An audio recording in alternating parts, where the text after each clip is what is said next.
Değerli speakerlərimizə çox təşəkkür edirik. Zərin Fıratozuya təşəkkür edirik. Tam zamanında moderatorluq vəzifəsini yerinə yetirdiyinə görə. İndi isə həmkarlar son panelimizə keçirik. Son maraqlı və ən praktik, belə deyək, hamı mühasiblərin gözlədiyi bir panelə. Mən panelimizin adı bilirsiniz, vergi inzibatçılığının mühüm aspektləri və mühasib peşəkarlığıdır. Həqiqətən də burada çox maraqlı mövzular var. Moderator Asif Zeynalovu səhnəyə dəvət edirik alqışlarınızla. Asif müəllim Panacea Accounting and Training MMC-nin direktorudur. Eyni zamanda qeyd edeyim ki, Panacea şirkəti həmçinin bizim sponsorlarımızdan da biridir. Asif müəllimə bu nöqtənizdən təşəkkür edirik. Buyurun Asif müəllim.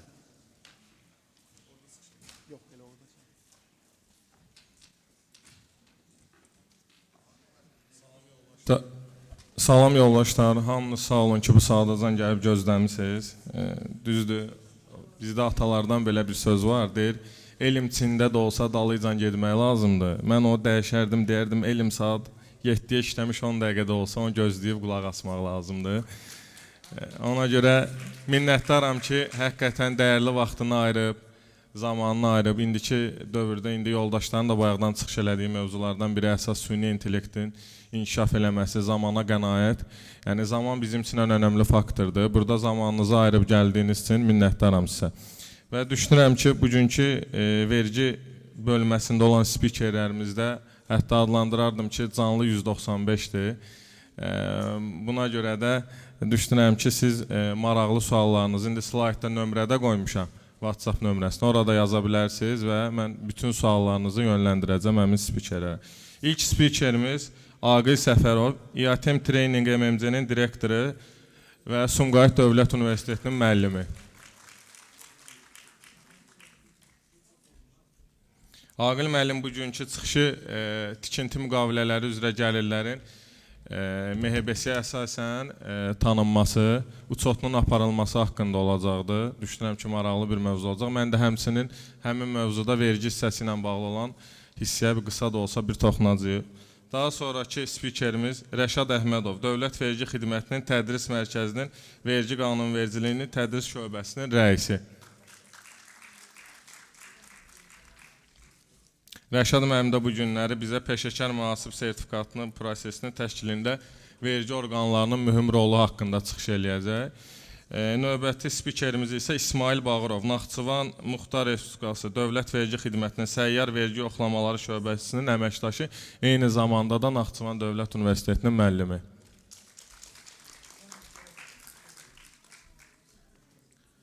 Düşünürəm ki, sözü çox uzatmadan ilk çıxışçısını Aqil müəllimi tribunaya dəvət eləyək və bizə tikinti müqavilələri üzrə gəlirlərin tanınmasında MHB standartları haqqında qısa da olsa bir məlumat versin. Mikrofon işləmir Aqil müəllim. Qoşun zəhmət olursa.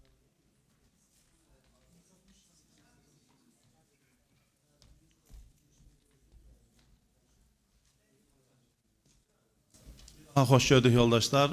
Bugün düzdür, ən sonda çıxış eləyənlərdən biri mənəm. Hər zaman, belə deyək də, bu mənim qarşıma hər zaman çıxır. Elə bir ki, yenə də Survivor proqramında çıxış edirəm. Axıra sağ qalanların hamısını təbrik edirəm.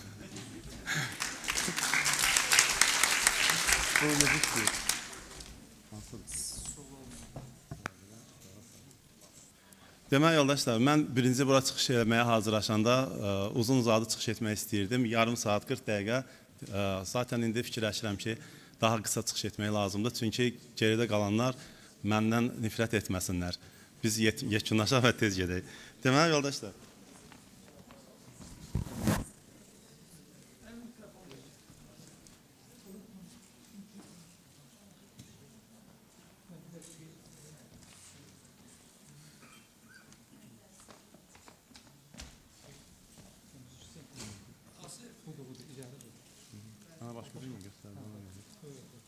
Demək yoldaşlar, tikinti müqavilələri üzrə danışacağım. Sadəcə olaraq əslində paneli gördünüz. Paneldə vergi nöqteyi nəzərindən çıxış olunmalıdır. Zaten mənim çıxışım burada tamamilə fərqli olacaq. Çünki mən burada maliyyə tərəfi haqqında danışacağım. Digər tərəfi haqqında isə bizim hörmətli spikerimiz Asif müəllim davam edəcək. Mən onun maliyyə hissəsini sizə izah edəcəm, qısa danışacağım. Uzun danışmaq fikrindən daşındım. Ardından isə bizim Asif müəllim davam elətdirəcək.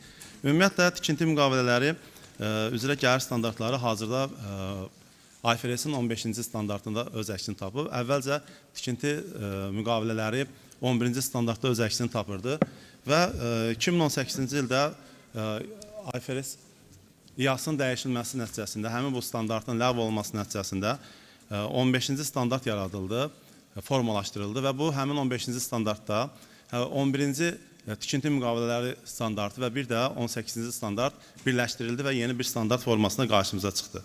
Və bu zaman bizim həmin bu tikinti standartlarında tikinti müqavilələri bizim ən geniş, ən mürəkkəb bölmələrimizdən biridir. Çünki tikinti müqavilələri üzrə gəlirin tanınması uzun müddətli bir dövrü əks elətdirir və həmçində çox əhəmiyyətli bir, daha geniş bir bölmədən ibarətdir. Bu haqda biz uzun-uzadı, hətta saatlarla danışsaq belə bitməyən bir hissə kimi bizim qarşımıza çıxa bilər. Ümumiyyətlə, 11-ci İAS standartlarında bizim yeni standartla fərqi nədən ibarətdir? Deməli, köhnə standartda ümumiyyətlə, belə deyək də, praktik bir yanaşma olsa da, bizdə gəlirin müəyyən edilməsi sonda konkret olaraq təqdim edilirdi. İndi hazırda isə IFRS-in 15-ci standartında, gəlir standartında konkret olaraq zamana görə tətbiq edilir və ümumiyyətlə gəlir standartının ümumi bir prinsipi var. Bu prinsipə də əsasən həmin gəlir standartına əsasən bütün gəlirlərin tanınması 5 mərhələli bir prosesdən keçir və bu 5 mərhələli bir proses deməli gördüyümüz kimi ilk olaraq müştəri ilə müqavilənin müəyyənləşdirilməsidir. Və bu müqavilələr müəyyənləşdirən zaman, onu da qısa bir şey deyim ki, 3 hissədən ibarət ola bilər. Yəni ki, müqavilələr ümumiyyətlə sota aparılan zaman müqavilələrin sonu mənfəətlə yekunlaşa bilər, sonu zərərlə yekunlaşa bilər və bir də qeyri-müəyyən bir sonluqla bitə bilər. Və ümumiyyətlə, əgərləri mənfəətlə yekunlaşırsa, proporsional şəkildə gəlirlərlə xərcləri bir-birinə uyğun olaraq tanıyırıq. Yox, əgərləri zərərlə bitirsə, bu zaman fərqli bir məqam çıxır qarşımıza. Standartın tələbinə əsasən biz artıq zərəri axırda tanımırıq, axıra saxlamırıq və investorların və digər müştərilərin bu zərəri görməsi səbəbilə, onlar bunu görüb, yəni ki, bəri başda məlumatları olması məqsədi ilə biz ona artıq zərərin baş verdiyi ildə tam şəkildə tanımalıyıq. Üçüncüsü isə qeyri-müəyyən bir müqavilə olduqda, artıq biz həmin bu müqavilələrə əsasən gəlirin və xərcin tanınmasında qeyri-müəyyənlik olduğuna görə, xərci ölçə bilmədiyimizə görə və biz onu eləyirik, gəlir və xərci eyni miqdarda tanıyırıq ki, heç bir, yəni ki, burada bir qeyri-müəyyənlik yaranır, konkretlik yaranmır və sonda bütün proseslər bir-birini tamamlaya bilir. Və növbəti ikinci mərhələ isə öhdəliklərin müəyyənləşdirilməsidir ki, bu da bizim yerinə yetirəcəyimiz öhdəliklərin müəyyənləşməsi ilə özünü əlaqələndirir. Üçüncüsü isə həmin bu müqavilə üzrə ümumi qiymətin müəyyən edilməsidir. Dördüncüdə isə bizdə həmin bu öhdəliklər arasında gəlirin bölüşdürülməsidir və sonda isə gəlirin öhdəlik üzrə yerinə yetirilməsi zamanı tanınması əks elətdirir. Və bu zaman yoldaşlar, biz tikinti müqavilələri üzrə bir neçə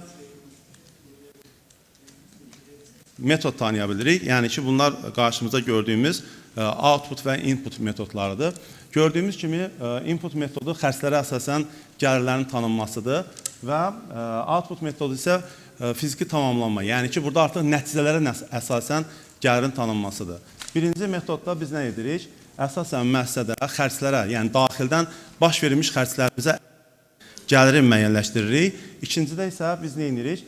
Artıq kənardan elə bir ki, bir növ müştəri, üçüncü şəxs yaxınlaşaraq onun gördüyü vizualizasiya nəticəsində, yəni gördüyü gəlirlərin həcmi nəticəsində biz gəliri müəyyənləşdirə bilirik. Bəzi ədəbiyyatlarda gördüyümüz kimi bunlar input metoduna resurslar metodu və output metoduna isə nəticələr metodu kimi deyilir. Deməli, mən sizə ümumi bir məlumat verdim. Burada nümunə də var, uzatmayacağım. Deməli, mən bu barədə elə bil ki, maliyyə hissəsi haqqında qısa məlumat verdim sizə. Bugün bizim hörmətli spikerimiz və həmçinin moderatorumuz Asif müəllim onu Azərbaycan Respublikasında vergi nöqteyi nəzərindən həmin bu tikinti müqavilələri üzrə gəlirinin tanınmasının praktiki tətbiqatını sizə izah edəcək. Çünki bizim Azərbaycan Respublikasının vergi məcəlləsi bildiyimiz kimi beynəlxalq standartlarından 100% eyni üzərində getmir. Ona görə də bu günləri bu hissəni bizə ayrıca olaraq Asif müəllim izah edəcək. Və ümumiyyətlə bu barədə Həmçinin də son söz olaraq onu deyə bilərəm ki, həmin bu gəlirin tanınmasında əhəmiyyətli bir məqam da ondan ibarətdir ki, sonda bizim maliyyə vəziyyəti haqqında hesabatımız və həmçinin müəssisənin mənfəət və zərər haqqında hesabatın ölçülməsi və investisiya qərarlarının verilməsi üçün mütləq şəkildə tikinti müqavilələrinin əhəmiyyəti haqqında daha uzun danışmaq olar. Bugün danışacağım bunlardır. Ümid edirəm ki, razı qaldınız. Hamınıza uğurlar. Sağ olun, görüşərik.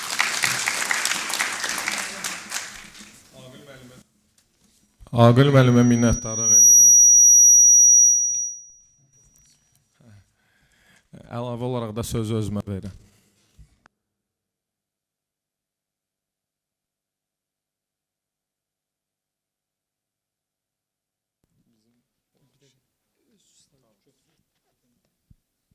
Qısaca slayt açılana qədər mən məlumat eləyim, giriş eləyək. Ümumiyyətlə, bilirsiniz ki, vergi məcəlləsi günü-gündən hər il yeni dəyişikliklərlə, yeniliklərlə gəlir. 2025-ci ildə də vergi məcəlləsində çoxlu dəyişikliklər oldu. Əlbəttə ki, 2026-cı il içində gözlənilir. 2025-ci ildə olan dəyişikliklərdən biri də tikinti müqavilələri üzrə gəlirlərin tanınması idi. Çünki vergi məcəlləsində bununla bağlı çox böyük boşluq var idi. Boşluq nədən ibarət idi? Qısa müddətdə olan tikinti müqavilələrində gəlirlərin tanınması bir problem deyil. Çünki il bitəndə gəlirini yazırsan gəlirə, xərclərini qeyd edirsən və çıxan mənfəətdən vergi verirdin. Amma ki, uzun müddətli müqavilə dediyimiz anlayışlar olur. Bəllidir ki, bina tikintisində falan müddət o qədər də qısa olmur da. Minimum 2 il, 3 il və bəzən də hətta daha uzun müddət ola bilir. Həmin bu tip olan belə deyim ki, müqavilələrdə gəlirin tanınması vergi məcəlləsinə görə çox çətin idi. Burada müəyyən yanaşmalar var idi, məcəlliyə uyğun olmayan şeylər vardı. Amma hal-hazırda 2025-ci ildə olan vergi məcəlləsinə olan dəyişiklikdən sonra buradakı demək olar ki, bir çox şey bizim bildiyimiz MHBS standartlarına uyğunlaşdırıldı uzun müddətli müqavilələrdə. Uyğunlaşdırılan hissədə nədən ibarət oldu? Qısaca demək, slayta ehtiyac yoxdur. Əlavə olaraq da slaytda da göstərərəm. Bizdə normalda necədir? Uzun müddətli müqavilələrdə Aqil müəllimin danışdığı kimi bir xərc çəkilir, amma ortada hələ gəlir yoxdur. Gəlir hələ faktiki təqdim etmə olandan sonra olacaq.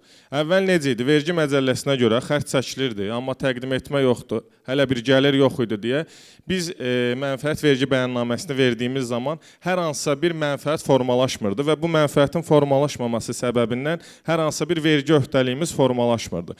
Təbii ki, bu sonraki illərdə artıq gəlir baş verən anda birdən-birə bizim mənfəətin çox böyük miqdarda şişməsinə və həmin mənfəətdən çıxan vergi öhdəliyimizin də eyni böyüklükdə çox olmasına səbəb olurdu və bu yükü bəzən olurdu ki, müəssisələr qaldıra bilmirdi.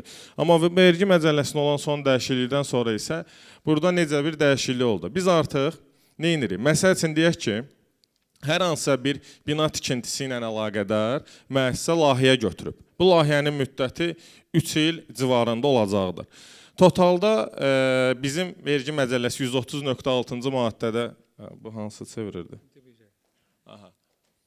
Biz 130.6-cı maddədə baxsaq, orada qısa müddətli müqavilələrdə mənfəətin necə tanınmasını görə bilərik ki, bildirilir ki, gəlirdən həmin gəlirin qazanılması ilə bağlı çəkilən məsrəflərdir. Eyni zamanda, məsəl üçün biz tikinti eləyiriksə, təbii ki, burada torpaq alışı ilə bağlı da bir xərcimiz olur. Həmin xərcləri çıxandan sonra yerdə qalan mənfəətdən vergi verir. Amma uzun müddətli müqavilələrdə dediyim kimi bəzi problemlər olurdu. Artıq bununla bağlı da vergi məcəlləsi 130.6.1-ci maddədə necə hesablanması haqqında gedişat göstərilir. Bu gedişatda bizə nə göstərilir? Əgər ki, müəyyən bir xərclərimiz, faktiki xərclərimiz olarsa, tutalım deyək ki, bu 3 il ərzində bizim 500 minlik bir xərcimiz olacaq. Amma birinci ildə həmin 500 minlik xərcin 150 mini xərclənmişdirsə, biz artıq burada bir xüsusi çəki tapmalıyıq. Həmin 150 min 500 minin içərisində neçə faizi təşkil edir. Həmin tapdığımız faiz nisbətini isə biz təbii ki, hər hansısa bir işə başlamamışdan qabaq, yəqin ki, onun bir hesablanmasına, gəlir tərəfinə ən azından hesablayırıq da təqribi olaraq. Həmin o gəlir məbləğini biz həmin faizə vururuq. Amma burada diqqət eləməli olduğumuz məqam ondan ibarətdir ki, burada ƏDV-siz məbləği təbii ki, vurmaq lazımdır. Çünki bizdə bilirsiniz, 200 mindən yuxarı olan vergi ödəyiciləri, bəziləri istisna olmaqla ƏDV ödəyicisi olur və ƏDV ödəyicisi olduğu zaman artıq onlar satışlarını da ƏDV eləyir. Amma burada biz hesablamanı eləyən zaman isə təbii ki, ƏDV-siz məbləği nəzərə alaraq həmin məbləğə vuraraq tapdığımız məbləği gəlirdə tanıyacağıq və eyni zamanda həmin il çəkdiyimiz faktiki xərcləri isə xərcdə tanıyaraq mənfəətimizi formalaşdıracağıq və buna əsasən də mənfəət vergimizi verəcəyik. Burada bir misal üzərində çox qısa vaxt aparmadan göstərək. Burada qeyd elədiyimiz kimi Kristal Abşeron şirkəti düşünək ki, 3 illik bir layihə götürüb bina tikintisi ilə məşğul olacaq. Burada bu arada hər bina üçün ayrı-ayrılıqda bunlar hesablanmalıdır. Həmin binanın satış qiyməti ƏDV daxil 944 min manat. Xərclərlə bağlı isə bildirilib ki, birinci ildə biz 260 min manatlıq bir xərc çəkmişik.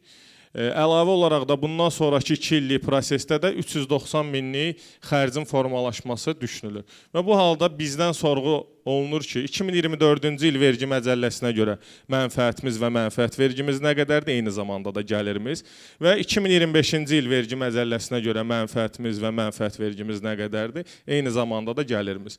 Burada baxsaq, 2024-cü ildə həmin qeyd elədiyimiz qanun qüvvədə olmadığı üçün, dəyişiklik ilə tətbiq olunmadığı üçün həmin ildə bizim hər hansı bir təqdim etməmiz olmamış, ancaq xərcimiz olmuşdu. Bu səbəbdən bizim hər hansı bir gəlir məbləğimiz olmamışdı. Əksinə biz 260 min manat zərərlə bitirmiş sayılırıq. Amma 2025-ci ildə isə biz hesablamaya baxsaq, birinci xüsusi çəkini tapırıq. Xüsusi çəkini tapan zaman ümumi həmin il çəkdiyimiz 260 minlik xərci bölürük 650 minə. 650 mini ümumi xərc kimi baxsaq 260 üstə gələnsin 390 min. 40% nisbətində bir nisbət tapırıq və vururuq həmin nisbəti gəlirimizi tapmaq üçün gözlənilən satış qiymətinə. Amma orada 800 minə vurmuşuq. Niyə görə? Çünki 944 min ƏDV daxil məbləğdə, onun əsas məbləğini tapanda 800 min edir. Və həmin məbləğə vuranda da 320 min manat gəlir məbləği tapmış olacaq.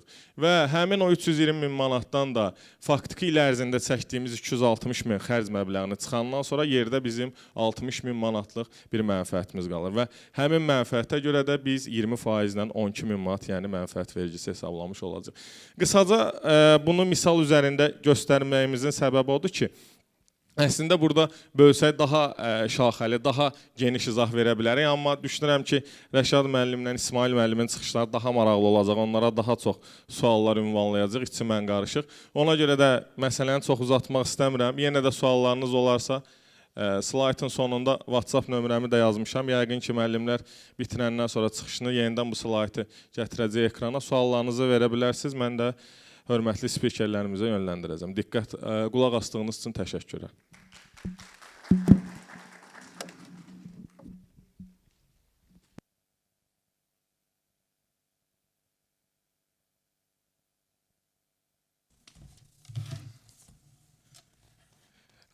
Növbəti çıxış üçün çox maraqlıdır. Orada çıxışı burada gəlib təqdimat eləyəndə daha belə maraqlı olur.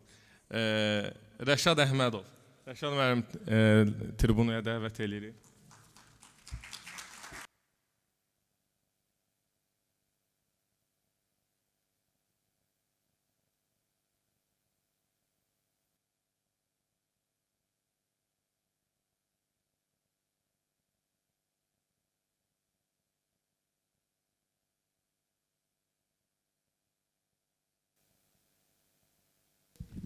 Axşamınız xeyir olsun, hörmətli həmkarlar. Mən də öz növbəmdə tədbir iştirakçılarına salamlayıram. O cümlədən tədbirdə iştirak edən qardaş türk dövlətlərindən dəvət buyurmuş həmkarlarımıza da xoş gəlmisiniz deyirəm. Mən sizinlə əslində bugün müzakirə edəcəyim mövzu bir qədər nəzəri mövzudur. Alışmadığım mövzudur. Biz əsasən praktiki mövzular ətrafında müzakirələri xoşlayırıq. Nəysə, bugünkü mövzumuz nəzərə bir mövzudur. Çalışacağım ki, bu mövzu haqqında sizə qısa məlumat verim, amma mövzunun sonunda kimin vergi uçotu ilə bağlı, vergi tutma ilə bağlı nəsə sualı olarsa dinləyicilərimizdən çalışacağım ki, bildiyim qədərincə cavabını verim. Deməli, mövzu nədən ibarətdir? Peşəkar mühasib sertifikasiyası prosesində vergi orqanlarının rolu. Biz bilirik ki, ilk öncə nə deyim? Bu proses, bu peşəkar mühasib sertifikasiyası prosesi vergi uçotunda şəffaflığın, keyfiyyətin yüksəldilməsi, həmçinin müəssisələrdə maliyyə uçotunun standartlara uyğun qurulması və dövlətin vergi və fiskal siyasəti sahəsində dəstək mexanizmlərinin həyata keçirilməsində atılmış bir prosesdir, sistemdir və bu prosesin təşkilində də vergi orqanları, xüsusilə Dövlət Vergi Xidmətinin tədris mərkəzi əhəmiyyətli bir rol oynamışdır. Ümumiyyətlə, bu peşəkar mühasib sertifikasiyası bilir ki, bir neçə ildə Azərbaycanda tətbiq olunur və mühasiblərimizin də üzərində belə deyək bir yük olaraq bu sertifikatı almaq hazırki vəziyyətdə üzərində durur. Digər bir halda mühasibat suda əgər elektron formada aparılırsa, vergi orqanlarının həmin elektron daşıyıcıları əldə etməsi və yaxud da ki, birbaşa və məsafədən çıxış əldə etməsi olaraq, hüquq olaraq vergi orqanlarına verilmişdir və vergi ödəyicilərində həmin çıxışın təmin edilməsi vergi ödəyicilərinin vəzifəsi olaraq göstərilmişdir. Və digər bir hüquq olaraq vergi orqanlarının sərgiyə yoxlama zamanı orta və iri sahibkarlıq subyektlərindən maliyyə hesabatlarında tələb etmək bir hüququ var. Bəzən bu belə deyək, müəyyən sual yaradır, amma qanunvericiliklə vergi orqanlarının yoxlamalar zamanı orta və iri sahibkarlıq subyektlərindən maliyyə hesabatlarını tələb etmək bir hüququ var və əvəzində qarşılığında vergi ödəyicisi olan orta və iri sahibkarlıq subyektləri həmin maliyyə hesabatlarını vergi orqanlarının tələbi ilə təqdim etmək vergi ödəyicilərinin vəzifəsi kimi vergi qanunvericiliyində təsbit edilmişdir. Bu vəzifələrin icra edilməməsinə görə, yəni vergi ödəyiciləri həmin vəzifələrin icra etməməsinə görə məsuliyyət tədbiri də nəzərdə tutulub və sadaladığım hər bir bəndə görə ayrılıqda nəzərdə tutulur. Sözsüz ki, sərgiyə yoxlama zamanı bu tələblər pozularsa vergi ödəyicilərinə 1000 manat məbləğində maliyyə sanksiyasının tətbiq edilməsi vergi qanunvericiliyində öz əksini tapır. Yəni bu sual olar ki, yəni bununla söhbət bitir, yox, bununla söhbət yekunlaşmır. Bu sadəcə bir cəza tədbiridir. Əvəzində isə vergi orqanları digər əlaqəli məlumatlara, analoji ödəyicilərdən istifadə etməkdə vergi ödəyicisinin hesablamalı olduğu vergini sözsüz ki, hesablayır. Amma bu bir əlavə olaraq, cəza olaraq tətbiq edilir. Həmçində maliyyə mühasibat sodu haqqında qanunun müəyyən edilmiş tələblərə uyğun qurulmasına nəzarət də vergi orqanlarının vəzifəsi kimi təsbit edilib. Fikir versəz, vergi uçotuna nəzarət, səyyar yoxlama keçirtmək, kameral yoxlama keçirtmək vergi orqanlarının hüququdur. Amma mühasibat sodu sahəsində dövlət nəzarətini həyata keçirmək vergi orqanlarının hüququ yox, vəzifəsidir. Biz mühasibat sodu haqqında qanundan bilirik ki, bu sahədə dövlət nəzarətini həyata keçirən qurumlar əksər ictimai əhəmiyyətli qurumlara münasibətdə Mərkəzi Bankdır, büdcə təşkilatlarına münasibətdə Maliyyə Nazirliyidir və digər təsərrüfat subyektlərinə münasibətdə, əsasən özəl təsərrüfat subyektlərinə münasibətdə vergi orqanları bu nəzarəti həyata keçirdir. Vergi orqanları bu nəzarəti vergi yoxlamaları zamanı həyata keçirir. Və vergi yoxlamaları zamanı mühasibat sodunun standartların qəbul olunmuş müvafiq standartların tələblərinə uyğun olmadığı və ya mühasibat sodunun mühasibat sodu haqqında qanunun tələblərinə uyğun aparılmadığı aşkarlanarsa, bu halda vergi ödəyiciləri haqqında vergi orqanları tərəfindən inzibati xəta haqqında protokol tərtib edilir və protokola əsasən inzibati xətalar məcəlləsinin 462-ci maddəsinə görə bilirik ki, inzibati məsuliyyət tədbiri görülür. Məsuliyyət tədbiri nədən ibarətdir? Vəzifəli şəxslər 300 manatdan 400 manata məbləğində, hüquqi şəxslər isə 1500 manatdan 2000 manat məbləğində inzibati qayda cərimə edilir. Bunlardan isə mühasiblərimiz üçün, peşəkar mühasib sertifikatı almayan həmkarlarımız üçün vacib olan bir məqam isə nədən ibarətdir? Sonuncu deyəcəyim bundan ibarətdir. Deməli, həmçinin İnzibati Xətalar Məcəlləsinin 462-3-cü maddəsinə görə, əgər paylarının nəzərə zərfi dövlətə məxsus olan hüquqi şəxslər olsun, ictimai əhəmiyyətli qurumlar olsun, büdcə təşkilatları olsun və dövlət tərəfindən yaradılan pul hüquqi şəxslər olsun, həmçində iri vergi ödəyiciləri. Baş mühasib vəzifəsinə müvafiq sertifikatı olmayan şəxsin təyin edilməsinə görə və yaxud da ki, baş mühasib vəzifəsinin peşəkar mühasib sertifikatı olmayan şəxsi həvalə edilməsinə görə həmin əmri verən belə deyək, vəzifəli şəxsə İnzibati Xətalar Məcəlləsinin 462-ci maddəsinə görə 300 manatdan 400 manata civarında inzibati qaydada cərimə də tətbiq edilir. Düzdür, cərimənin məbləği hələ ki azdır, amma yəqin ki, proses yekunlaşandan sonra cərimədə biraz... Bəli? Bəli, yəni sözsüz ki, maraqlıdır. Mühasibat sudunun aparılmamasına görə vəzifəli şəxslərlə hüquqi şəxslər ayrılıb. Amma bu sertifikat olmadan baş mühasibə işi həvalə eləməyə görə hüquqi şəxslərdə inzibati cərimə yoxdur. Yalnız vəzifəli şəxslərdə 300 manatdan 400 manat civarında inzibati qayda tənbih tədbiri görülür. Mənim deyəcəyim bunlar. Diqqətinizə görə çox sağ olun. Amma yekundan sualınız olsa cavablandırmağa hazıram. Sağ olun. Rəşad müəllimə təşəkkür edirik və İsmail Bağırovu dəvət edirik tribuna.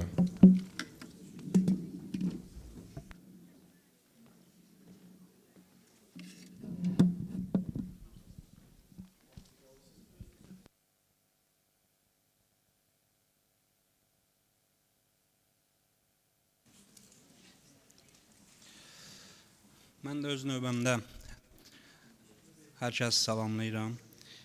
Günün ən sonuncu çıxışçısı olduğum üçün, yəni gün bitib, hər kəsi səbrinə görə təşəkkür edirəm. Əsasən bizim mövzumuz vergilərin hesablanması ilə bağlı mühasiblər tərəfindən ən çox səhvə yol verilən məqamlar. Bu da əslində bir çox geniş mövzudur.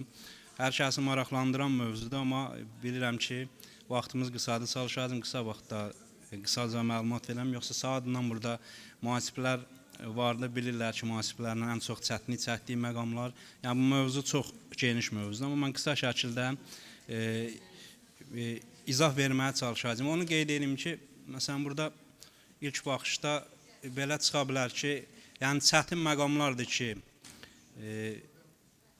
mühasiblər burada çətinlik çəkir. Əslində elə deyil. Mən bunu mövzunu bunun üzərinə qurmuşam ki, əsasən çətin məqamlar yox, praktikada səgər vergi yoxlaması zamanı mühasiblərin, yəni praktikada gördüyüm əsasən ən çox mühasiblərin səhvə yol verdiyi məqamları. Yəni bu ilk baxışda vergi məcəlləsində tətbiq o qədər çətin deyil, amma əsasən mən səbəbim burada görürəm ki, vergi nəzarətində çox vaxtı ortalığa çıxmadığı üçün bu məqamlar əsasən mühasiblər bu hissədə səhvə yol verə bilirlər. Demək, burada birinci nəyə qeyd etmək istəyirəm? Məsələn, bu vergi məcəlləsinin 133.4-cü maddəsində kassa metodundan icarə müqavilələrinin xərcə salınması ilə bağlı olan bir şeydir. Biz adətən mikro sahibkarlar kassa metodundan istifadə olunur.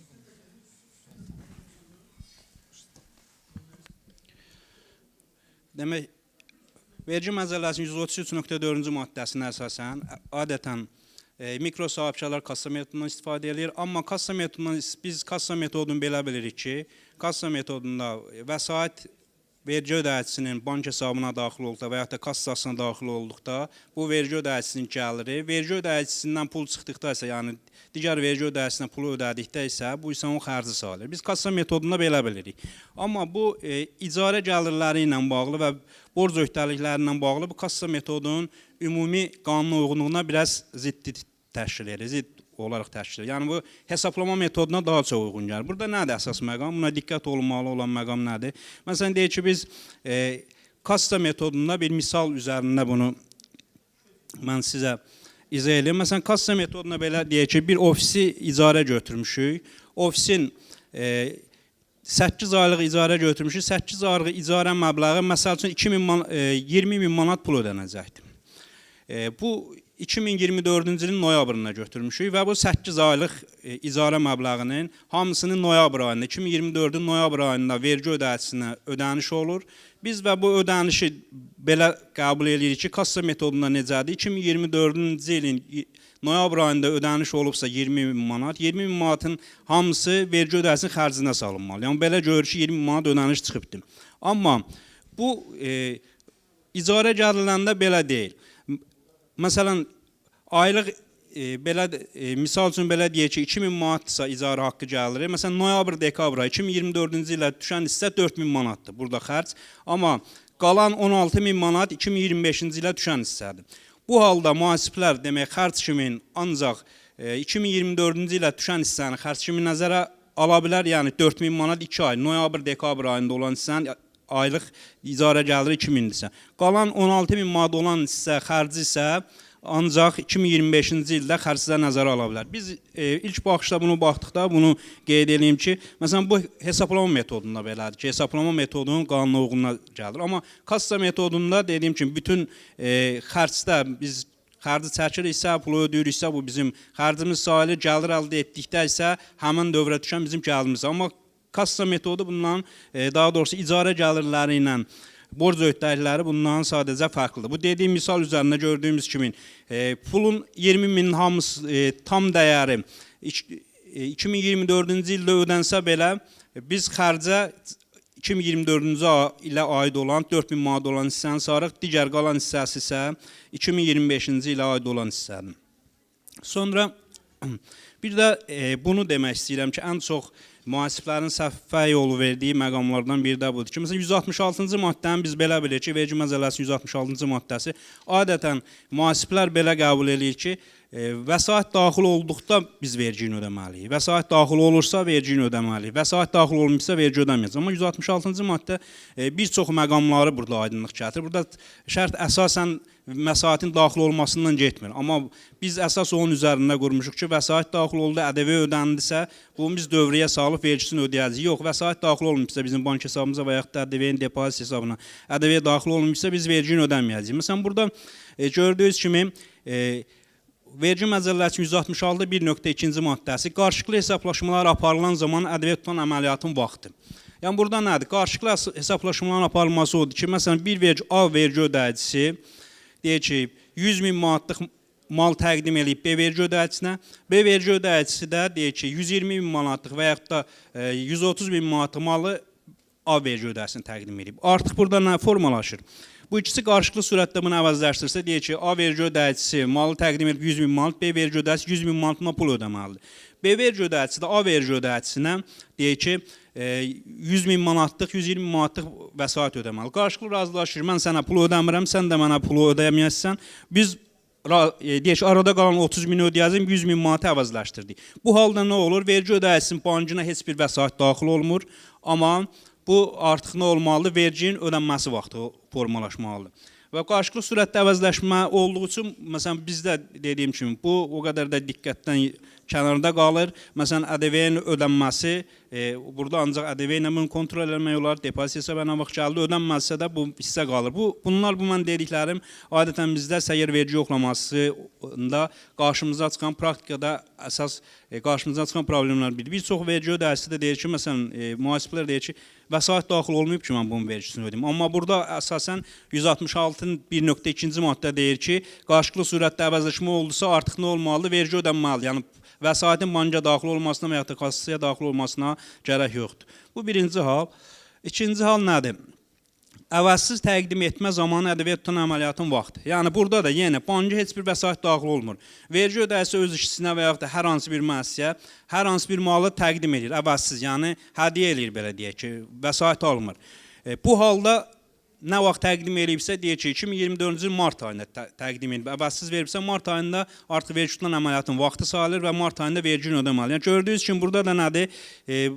Vəsait banka və yaxud da ki, heç bir vəsait daxil olmasına söhbət getmir. ƏDV-nin depozit hesabına daxil olma yoxdur. Vergi ödəyicisi və yaxud da mühasib burada elə fikirləşir ki, daxil olma yoxdursa artıq mən vergini ödəməyə bilərəm. Bunların da əsas səbəbləri nədən ibarətdir? Adətən vergi yoxlamaları bugünkü iki formada həyata keçirilir. Deyək ki, kameral vergi yoxlamaları, bir də ki, səyyar vergi yoxlaması. Məsələn, bu hallar kameral vergi yoxlamasını müəyyənləşdirmək mümkün deyil. Yəni, kameral əsasən 90% yoxlamalar kameral vergi yoxlamasında müəyyənləşir. Yəni, kameral vergi yoxlaması vergi ödəyicisinin yerlərə getmədən aparılan yoxlamadır. Yəni, vergi orqanında sənədlər əsasında aparılan yoxlamadır. Bu hallar müəyyənləşmir. Amma səyyar vergi yoxlamasında da bu hallar diqqət olunmalı ki, hansı vergi ödəyicisi mühasibat sotunu düzgün aparırsa, mühasibat sotuna bunları əks elətdirirsə, orada baxanda bunu görə bilir. Yəni, bu halda vergi ödəyicisinin bank hesabına vəsait daxil olmadığı üçün bu halda mühasiblərin nəzərindən kənarda qalan hallardan biridir. Sonra tələb hüququnun güzəşt edildikdə ƏDV tutulan əməliyyatın vaxtı. Bu da digər hallardan biridir ki, bu nə deməkdir? Məsələn, vergi ödəyicisi burada da vəsait daxil olmadan verginin hesablanması halıdır ki, məsələn, vergi ödəyicisi razılaşdırıblar ki, müqavilədən nəzərdə tutulub ki, 2024-cü ilin may ayında vəsait ödənəcəkdir. Və biz 166-cı maddədə bilir ki, vəsait bank hesabına daxil olmalı ki, vergi ödəyir. Amma mart ayı may ayı gəlibdir, vergi ödəyicisi vəsaiti ödəyənmir, xahiş edir ki, mənə möhlət verir ki, mən deyir ki, may ayında yox, sentyabr ayında deyir ki, vəsaiti ödəyim sənə. Razılaşırlar və möhlət verir ki, mayda yox, getsin sentyabr ayında ödəməsin və yaxud da ki, 2025-ci ildə qalsın ödəsin. Bu halda vergi ödəyicisi özü könlünə ona möhlət veribsə, möhlət verdiyi ay, məsələn, mayda möhlət veribsə, artıq may ayında vergini ödəməlidir. Yəni, qarşı tərəf nə vaxt buna vəsaiti ödəməyindən asılı olmayaraq, 2024-cü il may ayında artıq vergi ödəyicisi nə olmalıdır?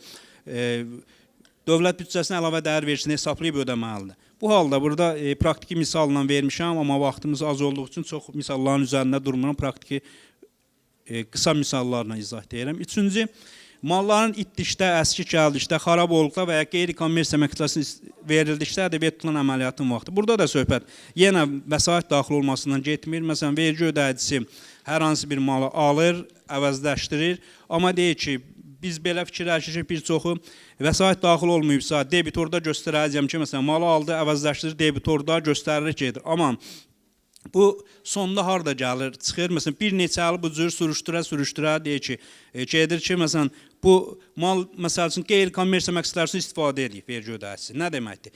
Məsələn, deyir ki, bir müəssisə hər hansı bir tikinti materialları alıb, satır, deyir ki, 100 min manatlıq tikinti materialı alıb öz şəxsi evin tikintisində istifadə edib. Yəni, qeyri-kommersiya məqsədi. Artıq onu satmayacaq. Amma həmən istifadə elədiyi 100 min manatlıq tikinti materiallarını nə olubdur?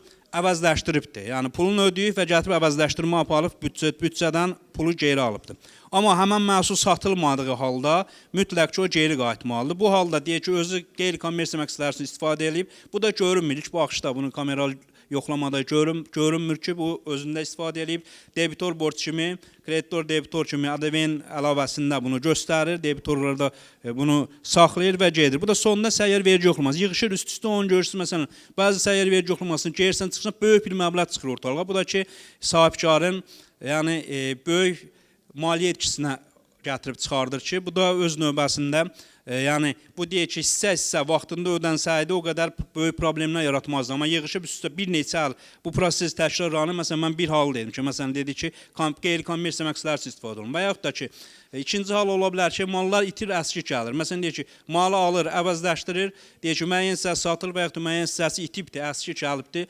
Bu qalıb geriyə. Məsələn, inventarizasiya zamanı, vergi yoxlaması inventarizasiya aparır ki, deyir ki, bir məhsuldan 1000 dənəsini alıbsan, gəlib onlarda yoxlayır ki, bu məhsuldan deyir ki, 1000-ini alıbdır, 500-ünü satıbdır, 500-ü ortalıqda yoxdur. Artıq nə olub? Bu da yenidən vəsait daxil olmasa da vergi orqanı büdcəyə bunu da bərpa etməlidir. Sonra bununla bağlı da orada geniş misal vermişəm, hüquqi əsaslandırma, amma vaxtımız geniş olmadı, çox da üzərində durmayacaq. Sonra təqdim edilən və dəyəri ödənilməyən malların alıcısı tərəfindən malların təqdim edən vergi ödəyicinə borc vəsaiti verildikdə. Bu halda, bu dediyim hallarla bağlı nədir bu? Məsələn, belə deyək, burada da vəsait banka vəsait daxil olmasından söhbət getmir, amma vergi tutma obyekti yaranır ki, vergi ödəyicisi bu halda vergiləri ödəməlidir. Mühasiblər də bu halı diqqətdən kənarda saxlaya bilir. Məsələn, A vergi ödəyicisi B vergi ödəyicisinə deyir ki, 100 min manatlıq məhsul satıbdır. Və burada iki hal ola bilər. 100 min manatlıq məhsul satıb deyir ki, 2024-cü ilin may ayında, sentyabr ayında B vergi ödəyicisi aldığı məhsulun 100 min manatın dəyərini ödəməyib. Amma sentyabr ayında deyir ki, B vergi ödəyicinə aldığı məhsulun pulunu vermədiyi halda borc verir. Bu halda nə olur? Bu orada sual yaradır ki, sənin əgər pulun varsa, məhsulu pulunu da qarşı tərəfə borc ödəyirsən. Bu halda borc verdiyi al, yəni sentyabr ayında borc verdiyi al, ay artıq vergi tutulan əməliyyatın vaxtı sayılacaq və sentyabr ayında 100 min manata görə 18 min manat əlavə dəyər vergisi vergi ödəyicisi ödəməlidir. Bu ikinci halı bu hal üçün. Vergi ödəyicisi malı satmamışdan qabaq borc alıbsa. Məsələn, deyir ki, A vergi ödəyicisi B vergi ödəyicisindən 100 min manatlıq borc alıb may ayında.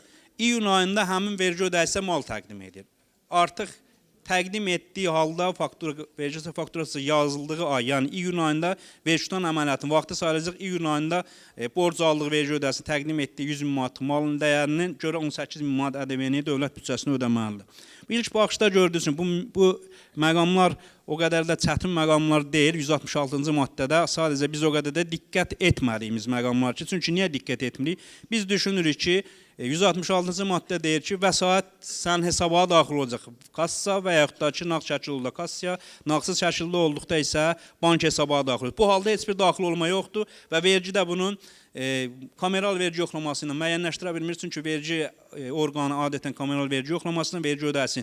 Bank hesablarına nəzarət edib, bank hesabına deyir ki, elektron qayma faktura yazılıbdır, baxılır bank hesabına vəsait daxil oldu, istər avans şəklində olsun, istər də ki, malın dəyəri olsun, artıq kameral hesablama aparıb vergi ödəyicisindən bunun vergisini hesablayır. Amma bu halda mən dediyim bu halların heç birində vəsait bank hesabına daxil olmadığı üçün kameral vergi yoxlamasını müəyyənləşdirə bilmir və bu da sonda dediyim kimi hər vergi ödəyicisinin səyyar vergi yoxlaması hər il olmur. Məsələn, elə vergi ödəyicisinin olur 4-5 ildən səyyar vergi yoxlaması olmur. Bu hallar yığışır. Birdən səyyar vergi yoxlaması olanda böyük bir maliyyə probleminə gətirib çıxardı ki, vergi orqanı sanksiya tətbiq edir, həmin vergini ödətdir, həm də sanksiya tətbiq edir. Bu da ki, vergi ödəyicilərinə mənfi təsir göstərir.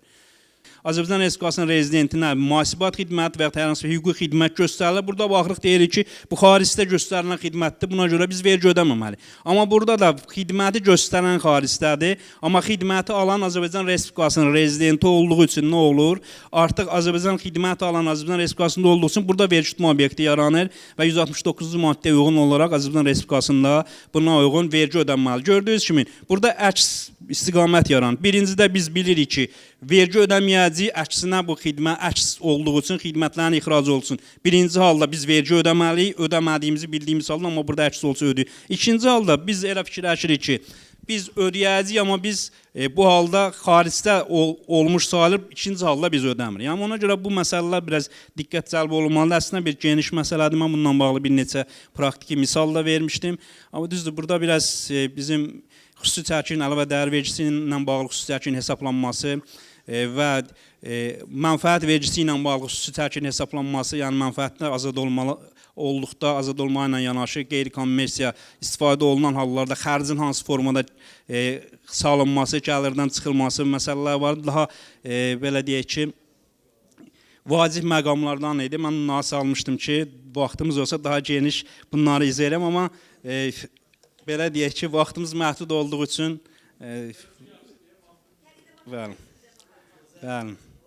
İnşallah gələcək tədbirlərdə bunu geniş şəkildə izah eləyərik. Ona görə burada yekunlaşdırmaq istəyirəm ki, siz də yorulubsuz, daha çox vaxtınızı almayaq.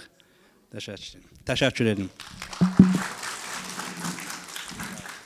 İsmail müəllimə təşəkkür edirik və əlavə olaraq zəhmət olmasa mənə slaytda o nömrə hissəsinə qoyarsınız. Bayaq da yoldaşlar. Radim mənim düşdüm ki, bir 15 dəqiqə vaxtımız var da. Çünki yoldaşlar buradan gözləyən yoldaşların suallarını səsləndirməmək günah olar. Mən özüm bir-iki sualım var. Elə istəyirəm birinci sualı Rəşad müəllimə verim. Rəşad müəllim bildirdi ki, peşəkar mühasib sertifikatı ilə bağlı ətraflı və geniş məlumatlar verdi. Sadəcə olaraq mənim özümün şəxsi sualım ondan ibarətdir ki, peşəkar mühasib sertifikatı günümüzün reallığında daha çox nəzəri əsaslara əsaslanaraq imtahan götürülür. Bəs bunun praktiki tərəfdən əsaslanması hansı müddətdə və ya ümumiyyətlə belə düşünülürmü nə vaxtsa praktiki olaraq yoldaşlar imtahan versin?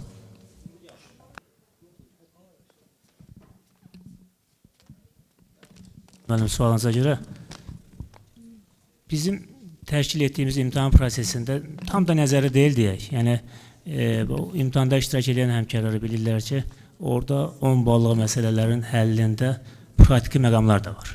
Yəni, nəinki vergi qanunvericiliyi, hətta vergi hesabatlarının, məsələn, mənfəət vergisində ümumi gəlirlər, ümumi gəlirdən çıxılmalar, əslində vergi qanunvericiliyi bir müddəyə yoxdur.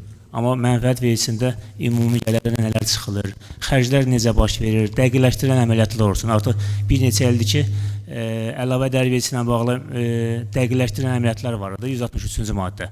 Amma onu artıq 2 ildir ki, vergi uçotu baxımından mənfəət vergisinə də tətbiq edilir. Amma belə deyək, qanunvericilik olaraq o tam da dolğun formada yazılmasa da, praktik olaraq mənfəət versin bəyannaməsində ötən il apardığımız əməliyyatlarda, misal üçün bu il geri qayıdan əməliyyatlar olubsa, biz onu bu ilki hesabatımızda dəqiqləşdiririk. Bizim imtahan prosesində o sətirlər də var misal üçün. Ona görə də tam da nəzəri deyil, imtahan prosesində praktiki məqamlar da var və hesabatlarla birbaşa əlaqəsi olan, həm xərclər hissəsində, həm gəlirlər hissəsində, həm əlavə dəyər vergisində, digər vergi növlərində də belə bir məqamlar var. Amma bunun, siz əslində düz buyurursunuz, imtahan, indiki təşkil olan imtahanlarımız bilik ölçmək üçün kifayətləyir. Bacarığı ölçmək üçün tam da kifayət etmir. Bacarığı ölçmək üçün artıq nəsə bir praktiki bir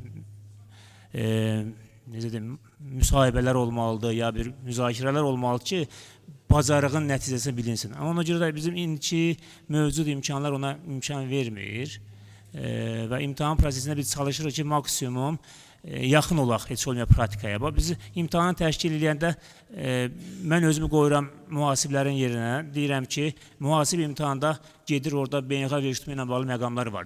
Nəzarət olunan ölkələr olsun, 1000 nəfər imtahanda iştirak edirsə, odan 2 nəfər o prosesləri icra edir.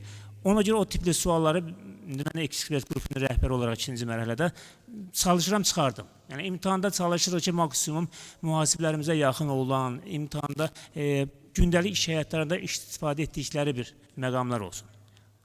Buyurun mənim. Təşəkkür edirəm Rəşad müəllimə. Növbəti sualı İsmail müəllimə vermək istəyirəm. İsmail müəllim, yoldaşların da çıxışlar əsnasında süni intellektlə bağlı müəyyən mövzularda danışdı. Əlavə olaraq da biz bilirik ki, vergi xidmətinin özündə də hal-hazırda süni intellektin işləməsi ilə bağlı çox sayda işlər aparılır. Hətta son dönəmlərdə sadələşmiş vergi hesabatı da artıq müəyyən datalar öz avtomatik olur. Mənim sualım ondan ibarətdir ki, ilərisi üçün süni intellekt artıq tam deyək ki, vergi orqanı tərəfindən təqdim olunandan sonra yenə bu dediyimiz səhvlərin olma ehtimalı var və mühasiblərin qısaca deyim, nə dərəcədə işsiz qalma ehtimalı var və ya da mühasibə nə dərəcədə gələcək üçün ehtiyac olacaq? Ümumiyyətlə, işsiz qalacaq mı? Təşəkkür edirəm. Sağ olun. Bunu qeyd edeyim ki, maraqlı sual verdiniz, amma onu qeyd edə bilərəm ki, vergi çox sürətlə dəyişdiyi üçün, hər il vergi məcəlləsində ciddi dəyişikliklər olduğu üçün süni intellektlə tam olaraq avtomatlaşdırmaq düşünürəm ki, qısa müddətdə mümkün olmayacaqdır.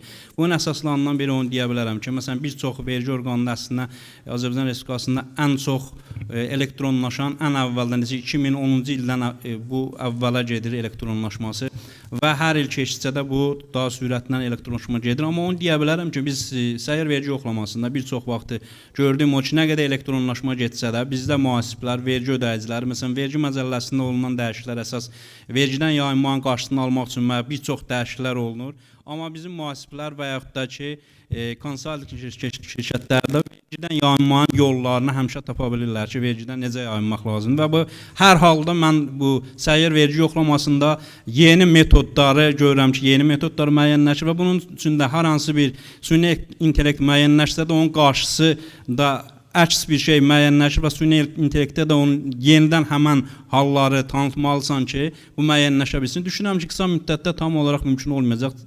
Bu əsas məqsəd daha çox dəyişikliklərin getdiyinə görə vergi məcəlləsinin. Təşəkkür. Təşəkkür edirəm. Növbəti bir sualı Rəşad müəllimə vermək istəyirəm.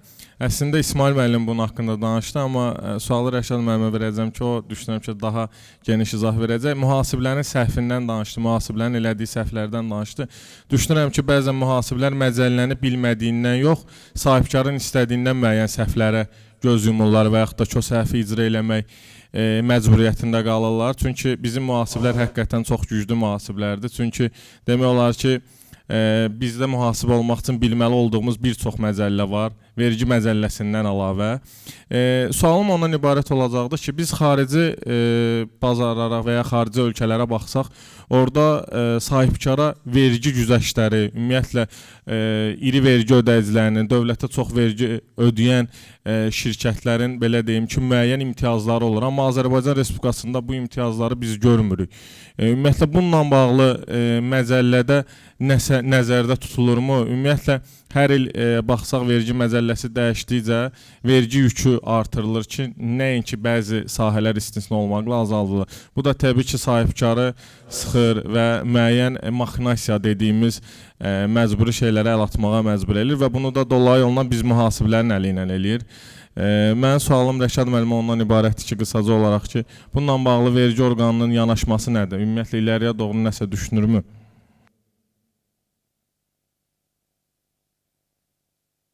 Görə. Amma bir məsələni deyim ki, bu növbəti ilin vergi məcəlləsinin dəyişikliklərin layihəsi hələ oxunuşda olduğuna görə bizə bu sahədə fikir söyləmək imkanı yaradılmayıb. Yəni, konfidensiallığı qorunduğu üçün əslində bizim birinci çıxışımızda da növbəti ilin dəyişikliklərlə bağlı gözləntilər idi, amma belə qərar alındı ki, biz bu barədə fikir söyləyə bilmərik. Sözsüz ki, bu belədir, yəni hələ ki oxunuşdadır, yəni vahid bir layihə qəbul olunmadığı üçün mən o barədə fikir söyləyə bilmərəm, amma bir məsələni diqqətinizə çatdırıram ki, hər il dəyişikliklərdə əsas istiqamətlər ki var, misal üçün inzibatçılıqdır və qanunvericiliyin təkmilləşməsidir. Həmin istiqamətlərdən biri də təşviq etmədir. Yəni, sahibkarlıq subyektlərinin, həm də əhali kütləsinin müəyyən təşviq etmə metodları ilə bağlı dəyişikliklər mövcud olur sözsüz ki, növbəti ilin layihəsində də bu dəyişikliklər barədə təkliflər var, Milli Məclisdə oxunuşdadır, amma yenə də əfsuslar olsun ki, mən bu barədə bir fikir söyləyə bilmərəm. Üzrünüz sağ. Yoldaşlar, əlavə olaraq məlumat verdilər ki, artıq tədbiri bitirmək məcburiyyətindəyik, amma suallarla bağlı WhatsApp-a yazmışsınız, oxumuşam hamısını. Bəzi suallar var ki, ümumi xarakterdədir. Bunları hamısını cavablandıracaq. Spikerlərlə də bir axşam yeməyimiz olacaq. Orada da ünvanladığınız sualları hansı spikerə aiddirsə, onun elə cavabını olaraq sizə yönləndirəcəm. Tədbirin vaxtını ona görə də çox girməyək. Təşəkkür edirəm iştirak elədiyiniz üçün. Hamıya uğurlar. Dostlar, beləliklə simpoziumun bugünkü gün sonuna gəldik. Hamınıza dərin təşəkkür edirəm. Bu tədbirin təşkilatçılığında bizə dəstək göstərən başda Sumqayıt Dövlət Universiteti, həmçinin yenə Bursa Uludağ Universitetinin hocalarımız sona qədər oturdunuz. Təşəkkür edirik sizə. Həmçinin baş sponsorumuz da burada Əlfət müəllim Sinan şirkətinə təşəkkür edirik.